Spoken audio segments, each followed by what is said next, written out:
We trust that you've been encouraged by what you've learned about boundaries and about yourself in our meetings together. But perhaps the most encouraging note we can end on is a picture of Sherrie with boundaries. Remember her from session 1? Sherrie stumbled through the day in a haphazard, out-of-control fashion. But now, like you, Sherrie has worked through the Boundaries video series. She has decided to restructure her life within the clear boundaries we've outlined here. Let's take a peek in on her life with boundaries. Lord, you've brought me a long way. It helps that Dave and I are setting limits for the kids and getting them to bed. I think I handled last night with Mom better. It wasn't easy to say, Mom, I want to visit with you, but this is a really bad time. Amy's been really looking forward to her first sewing lesson, and I didn't want to postpone it.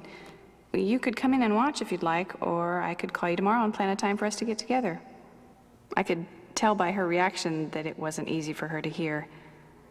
My support group really helps me not feel guilty for saying no. It's fun to have a new dress, a size smaller. Thanks God for my new self-boundaries. You're really helping me stick with this diet and exercise program. Unusual to hear from Michelle. She doesn't call much since I've started talking to her about the imbalances in the relationship. Like that time at lunch when I told her that she seems to call only when she was hurting, but that she is either unavailable, distracted, or uninterested when I'm struggling. Maybe she'll call back, maybe not. I'm sad if she's not happy with me, but people probably weren't too happy with Jesus when he withdrew from them to be with his Father. Trying to take responsibility for Michelle's feelings was trying to own something God never gave me. And these days, I know I can count on the kids to help us all get out the door. Bed's made, homework done, lunch is packed, and a few minutes to spare.